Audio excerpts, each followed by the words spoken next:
السلام عليكم. في هذا الفيديو غادي ندويو على الجديد في العقار، التغييرات الكبيرة اللي جاية في 2026. يعني يلا كنتي ناوي تشري، تبيع أو عندك شي أرض، هادشي اللي غنقول لك دابا كيهمك بزاف بزاف. بقى معايا. يلا نشوفوا شنو جديد ليكم. أول حاجة غنحيدوا واحد الإشاعة دايرة، من بعد غندوزوا للدعم الحقيقي ديال السكن، شنو فيه وشنو الشروط ديالو. موراها غنشوفوا الإصلاحات الجديدة ديال التسجيل والضرائب العام 2026، وغادي ندويو حتى على الوكالات العقارية اللي غيتزيروا، ونختموها بالضرائب الجديدة على الأراضي. يلا نبداو. اوكي، اول حاجه نبداو بها هي واحد الاشاعه لكل شي كيدوي عليها ودايره واحد الروينه كبيره، خاصنا ضروري نوضحوها. هي الاولى، السؤال اللي كيطرحوه بزاف ديال الناس هو: واش بصح الدولة غادي تعطي شي فلوس كدعم للناس اللي بغاو يبنيو في أراضيهم، خصوصا في العروبية؟ الجواب بكل بساطة وبكل وضوح: لا، هاد الشي ما كاينش منه، ما كاين لا في 2026 لا في 2025 لا حتى في شي قانون. الدولة ما كتعطيش دعم لشي واحد بغا يبني في أرضه، هادي غير إشاعة وبركة منها. مزيان، دابا منين حيدنا علينا هاد الإشاعة، يلا ندويو على الدعم اللي كاين بصح، الدعم الحقيقي اللي موجدة الدولة للسكن. وهنا فين كاينه النقطه المهمه بزاف. الدعم كيتعطى اللي غادي يشري دار، ماشي اللي غادي يبني. نوضح اكثر، يعني يلا عندك ارض ديالك وكتسنى الدوله تعطيك فلوس باش تبنيها، اسمح لي نقول لك هادشي ما كاينش. الدعم موجه للناس اللي كيشريو سكن واجد. وها كيفاش مقسم هذا الدعم. كاينين جوج ديال الحالات. الحالة الأولى، يلا شريتي شي سكن الثمن ديالو قل من 30 مليون سنتيم، الدولة كتعطيك دعم ديال 10 مليون سنتيم. الحالة الثانية، يلا كان الثمن ديال السكن ما بين 30 و 70 مليون سنتيم، الدعم كينزل 7 مليون سنتيم. واضحة ياك؟ ولكن بطبيعة الحال كاينين شروط باش تستافد. أول شرط، خاص تكون هذيك هي أول مرة كيتباع داك العقار.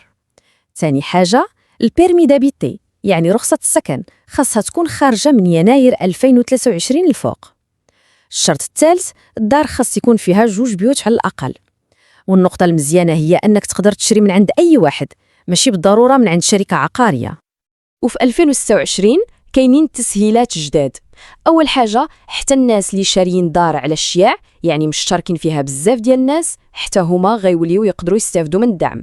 وزيد عليها داك الشرط ديال تسكن في الدار 5 سنين ضروري، صافي تحيد. وأحسن حاجة هي أنه يلا بغيتي ترجع فلوس الدعم للدولة وتحيد الرهن على دارك، تقدر ديرها وقت ما بغيتي. يلا دابا ندوزو لموضوع آخر مهم بجدا، الإصلاحات اللي جاية في 2026 بخصوص التسجيل والضرائب. وهنا ركزوا معايا مزيان. أول حاجة وأهم حاجة، التسجيل غيولي إجباري، يعني من دابا ل 2026 أي واحد شرا شي عقار عنده 30 يوم بالحساب باش يسجل العقد ديالو. يلا فتيها 30 يوم، أولاً كاينين غرامات، وثانياً والأخطر هو أن المحافظ العقاري ما غاديش يقبل لك العقد، يعني بحال ما شريتي والو. ردوا البال هاد النقطة. الجديد عاوتاني، ابتداء من شهر 7 2026 غتزاد واحد الضريبة جديدة. على أي واحد شرا عقار فايت 30 مليون سنتيم وخلص شي جزء منه كاش، أو كما كنقولوا نوار. هاد الجزء اللي تخلص كاش غتزاد عليه 2% في واجبات التسجيل. نركزوا على هاد 2%، راه ماشي على الثمن كامل. هاد الزيادة كتطبق غير على الفلوس اللي عطيتي كاش. نعطي مثال، شريتي دار ب50 مليون، عطيتي 20 مليون كاش و30 مليون شيك. هاد 2% غتخلصها غير على ديك 20 مليون. اما الا كان الثمن ديال الدار قل من 30 مليون، واخا تخلصها كلها كاش ما كيناش هاد الزياده. وهنا كاين واحد الخطر جديد، وهاد المره ماشي على البائع ولكن على الشاري. دابا حتى الشاري ممكن دوز عليه المراجعه الضريبيه. كيفاش؟ يلا نشوفوا هذا المثال. انت سجلتي في العقد انك شريتي ب60 مليون، ولكن اداره الضرائب من بعد التقييم ديالها لقات ان القيمه الحقيقيه ديال داك العقار هي 80 مليون. شكون غيخلص الفرق؟ انت الشاري. غتولي مطالب تخلص ضريبه التسجيل على داك الفرق اللي هو 20 مليون. اذا حذاري من التصريح بثمن ناقص. دابا غندوزو للوكالات العقارية أو السماسرة. هنا الدولة قررت تزير السمطة مزيان. الهدف هو محاربة النصب والاحتيال، حيت بصراحة بزاف ديال مافيا العقار كتخدم من تحت هاد الغطاء ديال الوكالات. إذن من هنا لقدام أي وكالة عقارية باغا تخدم بالقانون خاصها تدوز من هاد المراحل. أولاً خاصها تكون مرتبطة رسمياً مع نوتير أو عدول أو محامي. ثانياً خاصها تسجل راسها في واحد السجل خاص في المحكمة ديال المنطقة ديالها. ثالثاً خاصها تسجل في واحد السجل وطني إلكتروني. ورابعاً أي تغيير دارتو الوكالة خاصها تمشي تسجلو هو كذلك، يعني ما بقاش اللعب. ودابا نوصلوا لآخر نقطة، الضرائب الجديدة على الأراضي. كنتكلموا هنا على الضريبة على الأراضي الحضرية غير المبنية اللي كنسميوها TNB. هاد الضريبة حضيو راسكم راها غادي تزاد، وهاد الضريبة ما غتبقاش بحال في كل بلاصة، غتولي على حسب المنطقة. إلا كانت الأرض ديالك في منطقة مجهزة مزيان غتخلص عليها ما بين 15 و 30 درهم للمتر مربع في العام. إلا كانت في منطقة متوسطة التجهيز غتكون ما بين 5 و 15 درهم للمتر.